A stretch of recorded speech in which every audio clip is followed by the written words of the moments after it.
Moi kaikille! Me ollaan Rantalan Hannun kanssa päästy tänne Helsingin edustan kauniiseen saaristoon, kivaan kesäkeliin.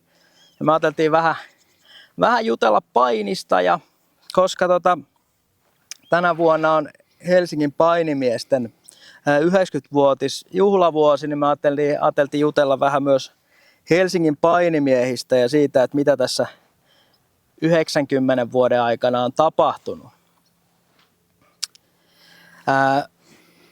Alussa Hannu kuitenkin ensin vähän kertoo itsestäsi, eli sä oot HPM päävalmentaja, mutta mistä sä oot lähtöisin, mistä sä oot tullut, minkälaisilta juurilta sä oot? No mä oon syntynyt tuolla Pohjanmaalla, oikeastaan Etelä-Pohjanmaalla, niin Teuvalla 62 ja siellä aloittanut painiharrastuksen. Ja meillä oli sellainen aika pieni, mutta kohtuu kova ryhmä silloin Teuvalla. Et sieltähän tuli Rauhalan Pekka ja Jukka ja Ylihäselä Jari, Tammiston Jukka ja Jussi Tuokkola. Ja Jukkahan otti jopa olympiapronssia sitten Los Angelesissa. Siellä aloitettiin ja sitten armeijaan Lahteen urheilukouluun ja sitten sen jälkeen Jyväskylään opiskelemaan ja jotenkin vaan sitten uinninvalvoja kesätöiden siivittämänä niin päädyin Helsinkiin sitten töihin. Okei. Miten sulla, sä olit vapaapainija silloin sun aktiiviuralla, niin oliko sulla niin kuin alusta lähtien selvää, että se on vapaapaini vai tuliko se jossain vaiheessa sitten erityisesti se valinta eteen? No varmaan siinä vaikuttaa sellainen, että niin kuin mä sanoin, että meillä on aika pieni seura, että jos siellä vielä olisi niin kuin porukka jakaantunut harrastamaan kahta eri lajia, kun treeneissä oli tyyli 5-10 harrastajaa muutenkin, niin ja sitten pikkasen mua vanhemmat konkarit, nämä Rauhalan veljekset päätyi keskittymään sitten vapaapainiin, niin kyllä siinä sitten niin kun sä muutaman vuoden harrastat toista lajia pääsääntöisesti, niin se alkaa tuntua omalta. Että varmaan toisinpäin olisi käynyt ihan samalla lailla. Mikä sulla itsellä oman niin kuin painiura-aikana semmoinen kohokohta tai mitä sä pidät niin kuin tärkeimpänä tai hienoimpana saavutuksena tai parhaimpana aikana painijana? No ei se nyt mitään hirveän huippuhetkiä ollut. Tietysti silloin kun pääsin EM-kisoihin kahdesti edustamaan, niin onhan ne nyt jollain lailla niin kuin sellaisia kohokohtia ja sitten nämä miesten SM-kultamitalit, mutta tosiaan oli aika kova sarja, toi Pekka ja Rauhala oli samassa sarjassa 74 ja pari kertaa Pekka oli loukkaantunut, pääsin paikkaamaan ja Pekkahan otti niin kuin 4 EM-hopeeta siinä ja no onneksi motivaatio säilyi siinä odotellessa ja siihen auttoi kovasti kyllä tuolla opiskeluaikoina tuo Ilomäen Jouni, joka oli samassa opinahjossa samaan aikaan, niin siellä me sitten niin kuin jatkettiin sitä harrastusta siitä, kun Teuvalta lähdettiin. Miten sä oot päätynyt HPM nimenomaan ja kerroksä sä vähän, että minkälainen kokemus se oli niin kuin HPM tuloja? No taisi olla sillä, että kun oli jollain lailla Helsinkiin asettunut, niin seurusteltiin Jukka Loikaksen kanssa, niin kuin sisarusten kanssa.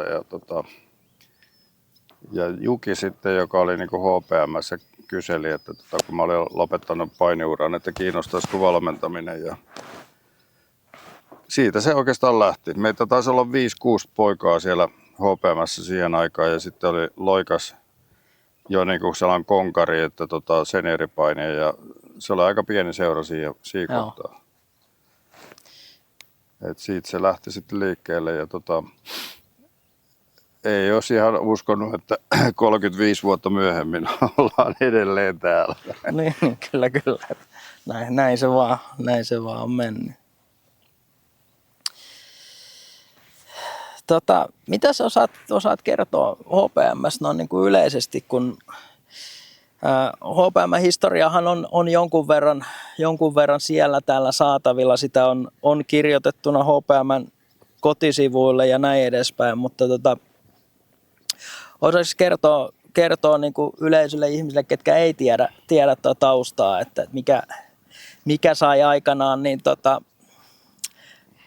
HPM:n perustajat vuonna 1935 perustamaan uuden seuran, mitä se oli taustalla ja mikä niin kuin motivoi tähän?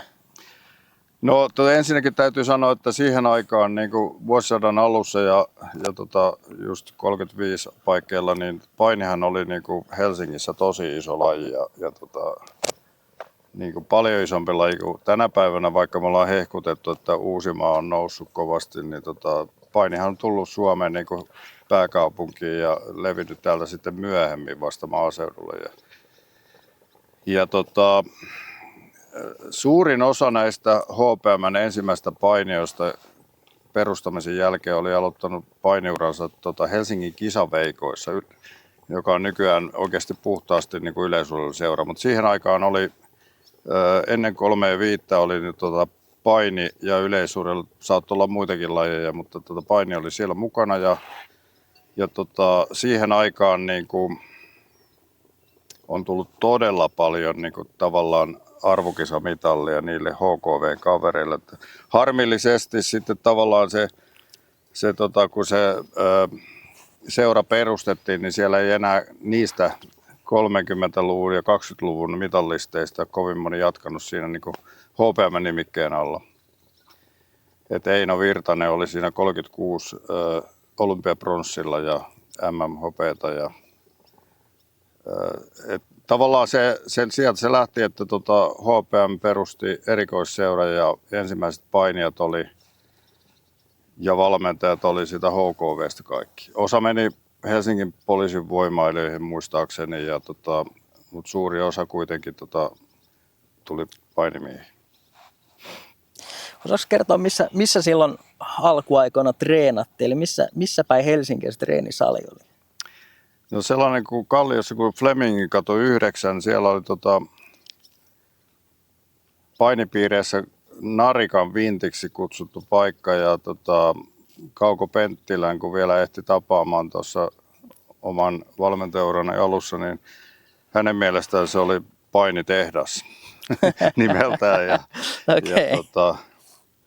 sinne se perustettu. Tosiaan muuten mainitsematta, että varmaan niinku se suurimmat niinku syyt siihen oman erikoisseuran perustamiseen oli niinku taloudelliset, että kun on useampia jaostoja tai lajeja tuollaisessa seurassa, niin sitten ei aina koeta niin kuin tasapuolisesti sitä rahanjakoa. Ja siinä oli varmaan se suuri syy sitten niin kuin siihen erikoisseuran perustamiseen. Mutta joo, siellä alkoi siellä Flemingin kadulla ja siinä oli sitten sen jälkeen oli pallokentän pukuhuoneiden ohessa oli joku painisali jonkin aikaa 50-luvulla ja sitten tuli kisahalli ja sitten tuli Olympiastadionin itäsivu ja sittenhän tuli jo Maunulaa ja liikuntamyllyä ja Vuosaarta ja kaikki, että on se niinku Helsingin painimatot on kyllä lisääntynyt koko ajan. Joo. Miten sä, jos pitäisi tiivistää niin kuin urheilullisesti HPM:n kehitys sieltä alkuvaiheelta, niin osaako se kertoa jotain semmoisia kohokohtia tai käännekohtia historian ajalta? No siinä kun perustettiin seura, niin nehän oli tosiaan niitä HKV:n painijoita, jotka viimeisiä vuosia paini ja sitten tuli vähän hiljaisempaa menestystä sitten sodan jälkeen, että siinä taisi olla parina vuonna, että ei edes järjestetty SM-kisoja, mutta kuitenkin niin kuin, ei ollut niin vahvaa se toiminta. tosin mä katsoin, että 2 vuonna HPM jäänyt ainoastaan koko historiassa ilman SM-mitallia. Että kyllä niitä aina jotakin tuli siellä. Ja sitten selkeästi niin kuin viristouhu niin kuin 60-luvulla, 70-luvulla siellä oli tällaisia kuin Kuossari ja Savolainen, Hämäläinen, Jeltti. Niin siellä oli sellainen pieni niin kuin noste. Ja tähän asti mun käsittääkseni koko Suomessa niin kuin ei ollut niin kuin poikapainikouluja. Että se oli niin kuin miesten touhua. Joo. Et sitten niin kuin ensimmäisiä painikouluja Jorma Öhmanin vetämänä niin kuin aloitettiin 70-luvulla. Okei. Ja sen tuotoksena sitten tuli Jukka Loikas ja Niemen veljekset ja Maasalot ja Rotolapukkilat ja varmaan jää mainitsematta monta muutakin kovaa kaveria, mutta siinä oli sitten niin kuin 80-luvulla, 70-luvun lopussa 80-luvulla oli sellainen selkeä ensimmäinen kunnon noste mitalimäärissä, mutta samalla myöskin poikien SM-kisat tuli ohjelmistoon siinä 72, että tarjolla oli enemmän mitalleja. Joo. Sitten siinä oli pieni notkahdus siinä no silloin kun mä tulin, niin vähän ennen sitä ja sen jälkeen, kun aloitettiin melkein tyhjästä. Ja sitten oikeastaan seuraavat huippuvuodet oli 2005, 6, 7 ja 8. Et silloin oli niinku kova meininki ja taas tämähän on tällaista aaltoliikettä tämä seuratoiminta. Mutta meillä on kuitenkin pysytty aika hyvin mitalikannassa niinku koko ajan ja nyt on niinku tämä viimeisen mitallisuma on tässä viimeiset 4 vuotta oikeastaan. Mutta sielläkin niin näitä ei voi sillä lailla verrata, että tässä on tullut tämän viimeisen 4 vuoden aikana U15 SM-kisat mukaan. Ja me saadaan helposti toistakymmentä mitallia, niin mitä ei aikaisemmin ollut niin kuin historiassa niin kuin tavallaan, kyllä, että niitä mitalimääriä sillä lailla voi verrata, että olisi niin kuin selkeästi parempi toiminta kuin joskus toisena aikana, koska tosiaan sarjoja ja ikäluokkia on lisääntynyt koko ajan. Joo, sä mainitsit tuossa ton, että paini on aikanaan lähtenyt Helsingistä, tavallaan se on rantautunut Helsinkiin ja sieltä sitten levinnyt muualle. Mutta tässä välillä, jos sanotaan nykyajan ihmisiltä, ketkä jotenkin tietää painista jotain, niin ihmiset ajattelee, että painin koti on Pohjanmaalla. Niin paljonhan tuossa välillä käsitys oli ja se on ollutkin niin, että pohjalaiset seurat, monet on pärjännyt erittäin hyvin tuolla ja SM-kisamenestys SM-pisteissä ne on ollut vahvoilla, mutta nyt viime aikoina HPM on kirinyt SM-pisteissä kohti kärkeä taas, niin miten sä näet, että mistä se johtuu, että me ollaan tällä hetkellä taas menossa kohti kärkeä? Liittyykö se seuratoiminnan kehittämiseen, seuran kasvuun, valmennukseen, minkälaisiin asioihin? Osaatko analysoida sitä, että mitä me ollaan tehty oikein, jotta me nyt ollaan sitten valtakunnallisessa mittakaavassa päästy kasvamaan? Niin onhan tämä iso asukasluku yksi sellainen mahdollisuus tavallaan siinä menestyksen luomisessa, että toki Uudellamaallakin on tosi pieniä seuroja, vaikka me kamppaillaan samoista harrastajista, että meillä on onnistuttu saamaan hyviä vetovoimaisia valmentajia, jotka sitoo urheilijoita seuraan, että nyt taitaa olla 500 harrastajaa, tosin keski-ikä on aika pieni ja se on kuin pyramidin kärki sitten se, joka jatkaa sinne huipulle, mutta tietysti niin kuin kaikenlaista harrastamista ja kulttuuria pitää olla, että se muodostuu se painikulttuuri sellaiseksi. Edelleenkin Pohjanmaalla on niin kuin vahva painikulttuuri, että tämä Uudenmaan kulttuuri on vielä aika nuorta, että sitten kun rupeaa tulemaan lapsenlapsia painin pariin, kun isoisä on paininut, niin sitten voidaan ruveta puhumaan vähän kulttuuristakin. Mutta en mä tiedä, markkinointi on yksi juttu, mutta kyllä mä näkisin se, että ei ole helppo saada vetovoimaisia hyviä valmentajia. Varsinkin siihen alkuvaiheeseen pitää olla nimenomaan vetovoimainen, siellä on mukaansa tempaava ja se on niinku se kaikista tärkein seuratoiminnan peruspilari, että jos siinä onnistutaan, niin sitten se on niinku helpompaa, että siellä se kasvaa se toiminta. Miten sä näet semmoisia keskeisinä haasteina, mitä nyt tällä hetkellä niin kuin meillä Helsingissä ja HPM niin kuin seuratoiminnassa on niin kuin taklattavana, jotta me pystytään kehittämään? Raha. Kyllä meillä kyllä mä näkisin noille huipulle tähtääville urheilijoille, mä halusin niin paljon enemmän tukea niille, että ei saisi jäädä yhtään kiveä kääntämättä sen rahan takia, kun edetään uralla. Ja sitten myöskin ehkä jotakin omaakin rahaa, ei pelkästään valmentautumisrahaa. Että tässä on nyt kehitteillä sellainen porukka nimeltä Viltti-ketju, joka kerää 100 € vuodessa ja jakaa tulevaisuuden mitallisteille riikikuivaa rahaa, että se ei mene mikään valmennuskuluihin pelkästään. Että jos se motivoisi tavallaan, että meidän lajissahan ei ole totuttu siihen, että tällä tienaa. Ja joku hyvä jääkiekkoilija, niin se 115-vuotiaana haaveillaan NHL:stä ja näin. Meillä ei sellaista ole, mutta olisi kiva, että olisi jotakin tuhansia euroja saavutettavissa tällaisella menestyksellä. Joo, ja se on varmaan sellainen asia, mikä on loppujen lopuksi mä luulen, että aika keskeinen syy siihen, minkä takia viime vuosikymmenien aikana, puhutaan parista viimeistä vuosikymmenestä, meillä on nuorisarvokisamitalisteja. Meilläkin Jenna Sihtola taitaa olla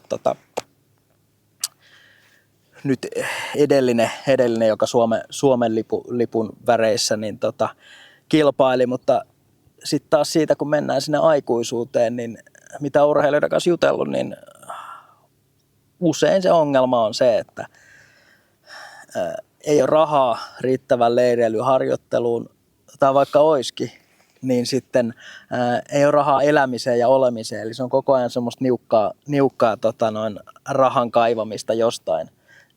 Ja sitten kun ne keskustelee tuolla arvokisoissa kansainvälisillä leireillä niin kuin isojen painimaiden urheilijoiden kanssa, ne ihmettelee siellä, että joudutteko te itse maksaa tästä hommasta. Että se niin kuin lähdetään niin eri viivalta. Niin se on varmaan iso juttu, iso syy siihen, että miksi meillä vapaapainissa se viime aikoina on vähän pysähtynyt siihen junioritasolle se ikäluokissa se menestys. Kyllä siinä toit hyvän pointin tuon rahan lisäksi, että urheilulukiot on vielä ja sitten sen jälkeen urheilukoulu Santahaminassa, missä nyt ollaan, niin siihen asti on sellaiset olosuhteet, mikä pitäisikin olla, mutta sitten alkaa ne ongelmat, että tavallaan, että löydät sä sellaisen opiskelupaikan, että se mahdollistaa sulle täyspainoisen harjoittelun ja jos sekin vielä menee, niin sitten alkaa kuitenkin kohta ne työt ja pystyykö sen yhdistämään. Kyllä se on se suuri haaste, että saataisiin mahdollisimman monta painijaa painimaan 25-30-vuotiaaksi, että ne voisi oikeasti kokeilla mihinkä niiden rahkeet riittää. Et kyllä sitä muuta elämää sitten ehtii tekemään sen jälkeen. Mulla on sellainen motto ja motivointikeino, että kiikustuolissa ei saa harmitella sitä, että jos mä olisin kokeillut. Joo. Hei, sä oot itse ollut suurin piirtein kolmanneksen nyt. Jos ajatellaan HPM 90 vuotta, niin tässä toiminnassa mukaan sen 30 vuotta vähän reilu, niin jos ei lasketa sua ittees mukaan, sä oot ollut monessa mukana ja oot tällä hetkellä monessa suhteessa lähes korvaamaton seuratoiminnassa. Kaikki, ketkä HPM tietää, niin varmasti tietää Hannu Rantalan, mutta jos sun pitäisi nimetä urheilijoita, valmentajia, toimihenkilöitä HPM-historiasta, sun ajalta, tai sitten aikaisemmalta ajalta, ketkä sun mielestä on merkittävissä käänteissä tai vaiheissa niin te jättänyt jälkeensä niin kuin seuran historiassa? Tässä on aina sellainen vaara, että monta hyvää tyyppiä jää mainitsematta, mutta kyllähän niin kuin 1936 olympiapronssimitalisti Eino Virtanen pakko mainita, että se on meidän seuran ainut olympiamitalisti, niin kuin, joka on edustanut HPM:ää siihen aikaan. Ja sitten toinen tällainen vähän myöhemmin 5-60-luvulla niin tämä Pauli Riihimäki, joka voitti MM-hopeata ja EM-pronssia ja sitten oli pitkään niin kuin menestyneen SM-kisa, että 6 Suomen mestaruutta miehissä. Ja sitten Anwar Damlazhan, joka valitettavasti sen painiuran niin kuin vasta loppuviimellys oli täällä niin kuin Suomessa niin kuin tämä, ennen kuin sai kansalaisuuden, että olisi ollut ihan kiva niin kuin nähdä niitä parhaimpien aikojen niin arvokisa, mutta hän otti 7 Suomen mestaruutta, että se on niin kuin kuitenkin niin kuin ennätys meidän seurassa. Sitten on yhden ajan kuningas on Jukka Loikas, joka mä en tiedä ihan tarkkaan edes SM-kultamitalin määrää, mutta 178 SM-pistettä, ja jos ajattelee, että 6 pistettä tulee kultamitallista, niin se täytyy olla mitalleja ja Suomen mestaruuksia tosi paljon. Ja Jukka oli siellä monta kertaa siellä arvokisojen mitalliotteluissa. Ja sitten naispainin ensimmäinen mitalisti oli 2002 junioreiden EM-kisojen Hajar Astiani, joka Kuokkalan Tähdestä siirtyi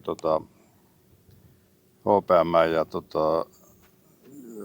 Hajar vielä sitten oli muistaakseni naisten MM5 vähän myöhemmin, mutta olympialaisiin asti ei ihan päässyt. Ja sitten toinen naispainimitali Sanna Ritvasalo, kadettien 2010 voitti kadettien EM-hopeata ja sitten Jenna Sihtola on monta kertaa ollut myöskin mitalliotteluissa arvokisoissa ja viimeisimpänä Viktor Kara. Mutta niin kuin mä sanoin, että sinne jäi varmaan monta hyvää painia mainitsematta, mutta nämä nyt tällainen poimin tuosta noin huippusuoritukset edellä oikeastaan. Ja sitten, mitä sä kysyit näistä toimihenkilöistä? Niin, tuleeko sulla mieleen esimerkiksi, jos ajatellaan silloin kun sä tulit seuraan niin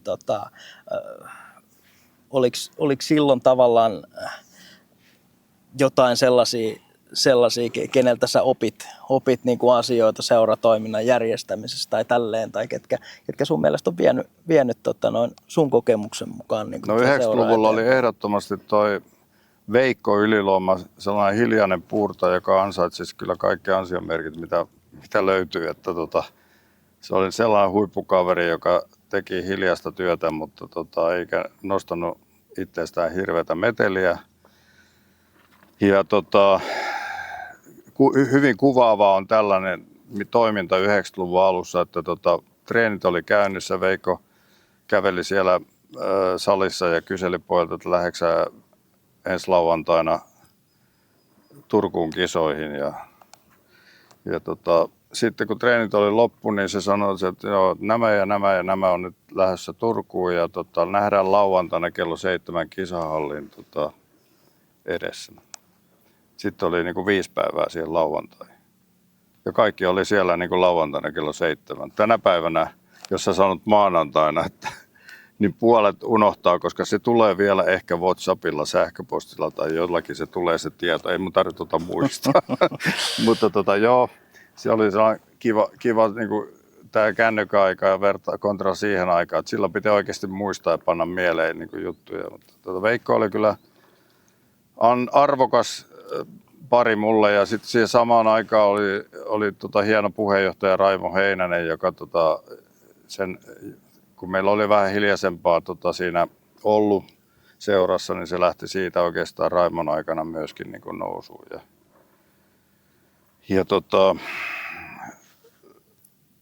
katsotaan, mä oon pannut tänne muistin, kaikkea ei muistakaan. Sitten 2000-luvulla oli sellainen vähän isompi porukka, että siinä mielessä aikaa, kun luettelisi ne nimet, mutta painijoiden isät oli kyllä aika vahvasti mukana silloin ja siltä ajalta Petri Teräväisen puheenjohtajakausi oli Pasi Lahtisen puheenjohtajakausi oli kyllä sellainen seuraava noste seuran historiassa, että me tehtiin bussimatkoja Itämeren ympäri ja kaikkea. Ja mun 35 vuoden aikana talkoohenki oli parhaimmillaan silloin. Ja ne oli oikeasti niin kuin apuna ja mukana tosi hyvin. Että tietysti aika muuttuu ja ihmiset muuttuu kiireisimmiksi, että ei sitä, niin kuin, sitä auta valittaminen, mutta niin kuin puhuttiin tässä jossain vaiheessa sitä urheasta, kun sinne ei vanhemmat saa tulla katsoa matoreunalle enää, niin kyllä se niin kuin syö tätä seurayhteisöä, kun ei ne edes tunne ne vanhemmat toisiaan. Että harvat ja valitut on saanut sinne kulkuluvan sinne alas ja ne joutuu tekemään myöskin seurassa kaikki duunit ja ne tulee ihan hyvin toimeen ja keskustelut. Mutta sitten on niin kuin, sanotaan, että melkein 10 vuotta painissa ollut pojan isä, ei ole koskaan edes nähnytkään. Joo. Niin tällaista voi olla tänä päivänä. Kyllä, ja se on niin kuin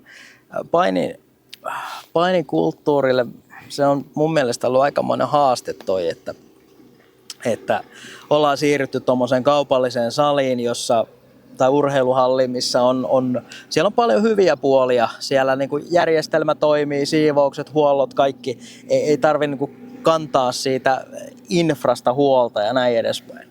Mutta sitten taas, jos ajatellaan painin lajikulttuuria sillä tavalla, miten meillä seuratoiminta toimii, miten kilpailut järjestetään, miten varainhankinta tehdään, niin se on aina perustunut siihen, että meillä on niitä ihmisiä, jotka on urheilijoiden vanhempia tai jotenkin muuten niin kuin mukana siinä lajin ympärillä. Ja toi on meillä ollut kyllä mun mielestä haaste toi, että ihmiset ei enää samalla tavalla pääse sinne salille. Niin sanotusti ei ole tämmöisiä hangaroundeja, ketkä on siellä salilla, joiden kanssa tulee juttua vaikka sitten jostain projekteista, on se varainhankinnat tai reissut tai kilpailujen vaikka toimihenkilötehtävät tai muut, niin kyllä mä muistan, se oli aikanaan, kun oltiin noissa kaupungin tiloissa tai oltiin Jakomäessä, niin se oli helppoa, että hei, että Helsinki Open on muutaman viikon päästä, että siellä olisi tämmöinen ja tämmöinen homma, että läheteille pitää antaa semmoisia lappuja, se on tosi hyvä ja sieltä pääsee katsomaan kisoja, että ai onko se noin helppo, no kyllä minä sitten voin tulla. Ja tuntui, että se oli niinku huomattavasti helpompaa se ihmisten rekrytointi talkoisiin, kun oli se henkilökohtainen kontakti niihin ja sitten samalla myös tunsi sitten niitä eri ikäryhmiin kuuluvia painijoita ja niiden vanhempia. Kyllä. Nyt se on huomattavasti vähäisempää, että me ollaan vähän uuden edessä nyt. Joo, kyllä se, niinku, se tavoite pitäisi olla siinä toimihenkilöpuolellakin se, että ensinnäkin niin lapset innostuu siitä lajista niin paljon, että vanhemmat tulee sitä kautta mukaan ja sitten luotaisiin niin vanhemmille sellainen, että ne tutustuu näihin, että siinä on kiva tulla. Talkoisiinkin on kiva tulla, kun on tuttuja porukkaa, että se ei ole sellainen, että mä näyttäydyn nyt kerran vuodessa täällä näin, että kukas toi on, kenen se isä toi on. No ja se on monta kertaa niin kuin, ihmisillä välttämättä, kenen lapsi tulee harrastukseen mukaan, niin se käsitys tästä lajista saattaa olla vähän niin kuin, tai saattaa hyvinkin muuttua sitten, kun pääsee piireihin mukaan. Mulle yksi jo lopettaneen painija isä joskus kertoi, että hän aikanaan, niin hän oli heidän perheessä, joka vastusti sitä, että lapset tulee painisalille ja tälleen. Ja vaimo oli sitten niin kuin tuonut tai ollut sitä mieltä, että totta kai ne voi aloittaa. Ja hän sitten kertoi, että hän itse höyrähti ihan täysin painiin ja hän oli meillä hallituksessakin monta vuotta ja edelleen jeesailee asioissa ja tälleen. Ja poika on lopettanut painin, mutta isä käy vieläkin kuntopainissa. Nyt kun sä oot ollut tässä HPM:n toiminnassa se 35 vuotta suunnilleen, suunnilleen mukana, niin mä haluaisin kuulla siltä ajalta, jos kertoisit pari mieleenpainuvinta kokemusta, vaikka niin, että toinen olisi semmoinen vaikka hauskin, mukavin, niin kuin hyvässä mielessä mieleenpainuvin kokemus ja toinen vaikka haastavin ja vaikein. Se toinen toki saa olla sellainen, että asiat on päättynyt hyvin, mutta tämmöisiä niin kuin pari muistoa tältä ajalta. No, niitä on niin paljon. Minkähän nyt löysi tuosta? Kyllä siinä 2005, 6, 7 tehtiin sellaisia pari-kolme sellaista bussimatkaa tuon Itämeren ympäri ja kerran käytiin Unkarissakin sillä reissulla. Ja yleensä siihen liittyi sellaista, että mentiin paikkaan X, jossa oli pari päivää treenejä, sitten ajettiin eteenpäin, käytiin Latvia, Liettua, Eesti, Latvia, Liettua, Puola, Saksa ja Saksassa oli silloin kansainvälinen turnaus, joka oli se matkan pääkohde. Mutta 2 viikkoa oltiin reissussa, kyllä siellä sattui ja tapahtui ja jos ajatellaan silloin niitä urheilijoita, niin nehän kulkee nykyään Karhukopla nimellä, että ne on tosi hyviä kavereita edelleen. Kaverit on nyt 30-40 vuotta välillä ja sillä lailla hitsautuu kyllä yhteen, että sellaista vähän kaipaisi, että pääsisi tekemään nykyistenkin urheilijoiden kanssa, että jos ollaan 2 viikkoa niin kuin matkassa, niin siinä muodostuu paljon enemmän kuin yksittäisissä harjoituksissa. No se on nyt tollainen niin kuin yksi vaan näistä harvoista hauskoista kokemuksista ja sitten haastavinta on ollut mun mielestä tässä ihan lähihistoriasta ja urhean taloudellinen kamppaaminen, että kyllä mä niin kuin sillä lailla on niin kuin jo tässä vaiheessa tosi positiivinen, että ollaan niin kuin lähes niin kuin plus miinus nollassa ja se johtuu siitä, että urhean myötä on myöskin niin kuin harrastajamäärä kasvanut.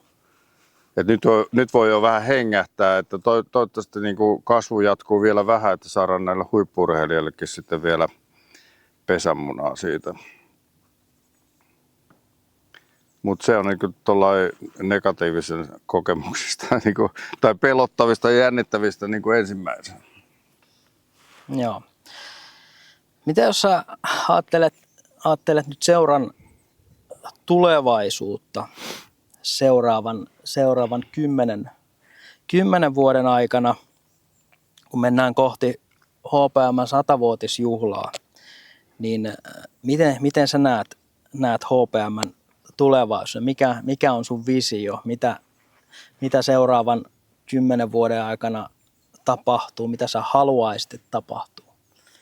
Mitä ehkä haasteita taklattavana ja niin edes? No nythän meillä on niinku taas pienen tauon jälkeen kohtuullisen hyvä sellainen kadetti-ikäluokka. Ja tähän on päästy jo monta kertaa munkin aikana ja sitten se niinku tavallaan hiipuu siinä, kun on käyty urheilulukio ja armeijan urheilukoulu, niin sitten porukka niinku hajaantuu ja lopettaa. Että nyt mä toivoisin, että tälle nykyiselle kadetti-ikäryhmälle sellaista, että 10 vuoden päästä ne on edelleen mukana taistelemassa arvokisoissa. Ja sille saadaan niinku taloudelliset edellytykset, koska se on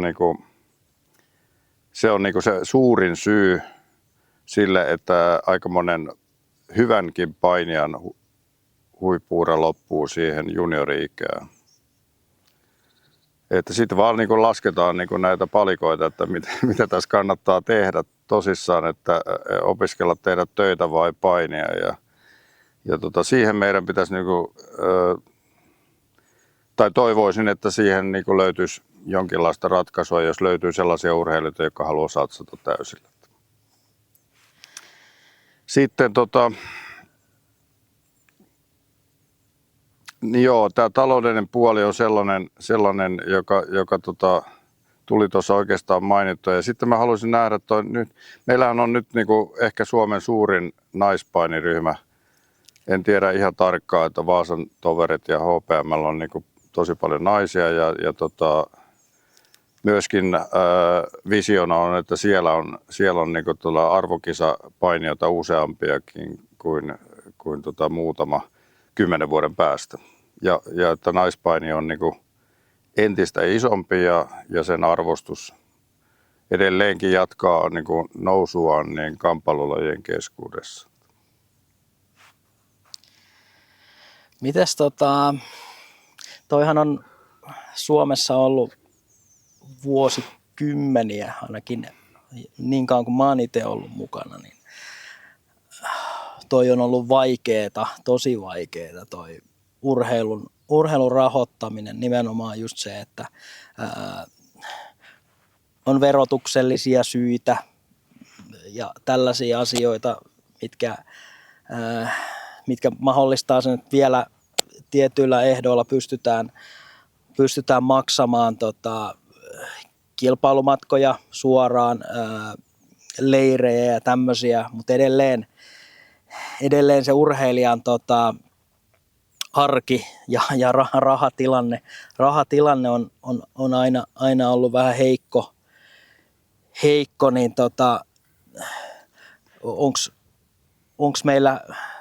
onko nyt tulevaisuudessa niin kuin jotain virityksiä? Sä mainitsit siitä vilttiketjusta, missä ajatus oli se, että jos nyt vaikka yksittäinen jäsen, eli joka lähtee tähän mukaan, niin laittaa sen 100 vuodessa tai esimerkiksi vaikka 10 kuussa, niin sehän on sen, sitten jos ajattelee, että on vaikka 10 tai 20 tai 30 lahjoittajaa, niin sehän tuottaa jo pikkuhiljaa ihan hyvän summan, mitä sitten pystytään laittamaan urheilijoiden tukemiseksi. Osaisi kertoa tästä ajatuksesta enemmän? Niin,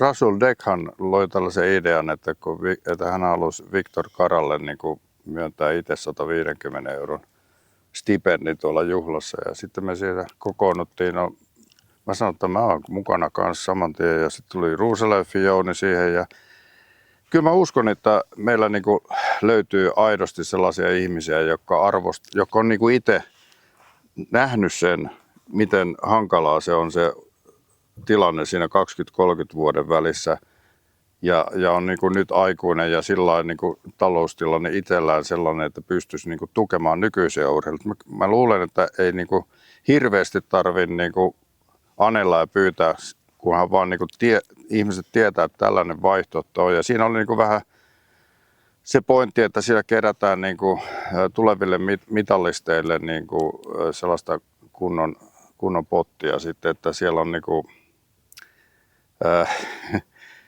15-vuotiaalla painijallakin voi olla jotakin niin kuin tavoitteita, kun jääkiekkoilijoilla on NHL siinä vaiheessa, niin aika näyttää, mutta me kerätään, mulla on henkilökohtaisesti on tavoite, että me saataisiin joku 30 henkeä siihen kasaan ja se tarkoittaa sitten, että noin 3 tonnia vuodessa saadaan kerättyä niin kuin palkintorahoissa.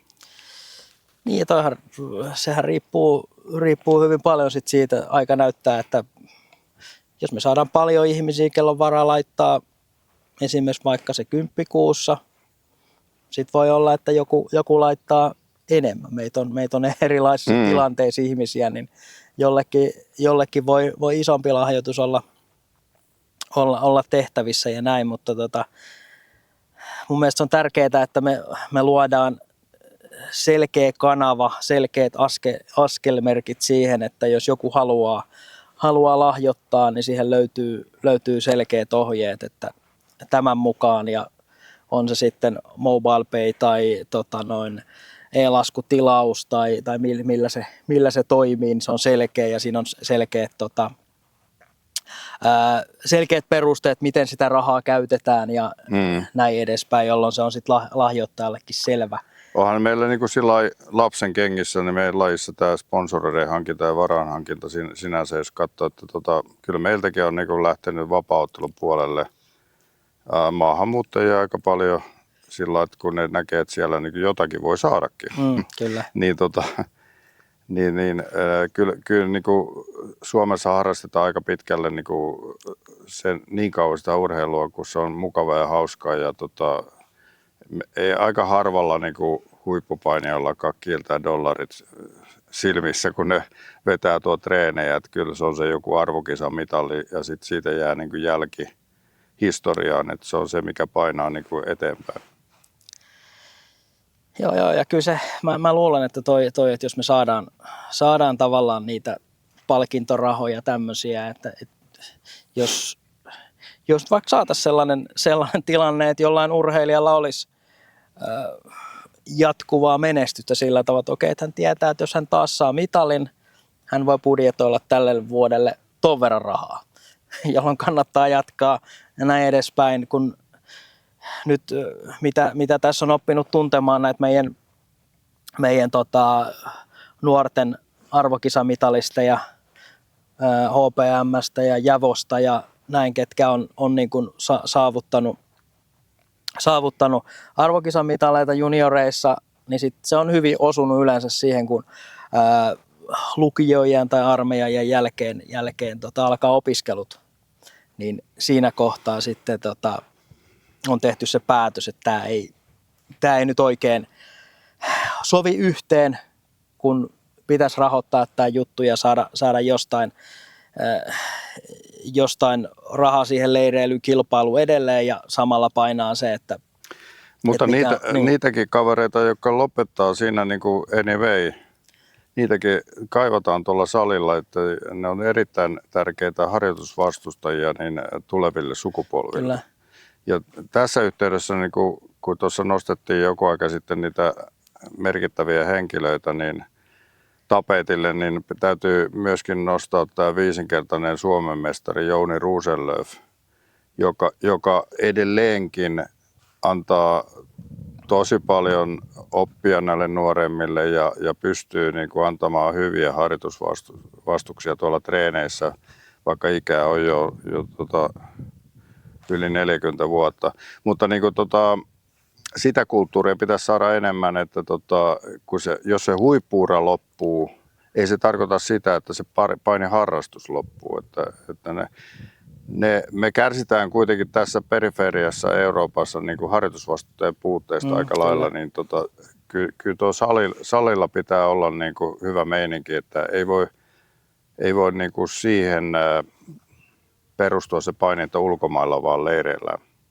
Kotisalilla pitää olla kyllä myös vastusta. Niin, eli meillä varmaan, olisiko meillä seuraavan 10 vuoden aikana yksi keskeinen juttu, mitä halutaan kehittää, on huippu-urheilijoiden dropoutin estäminen.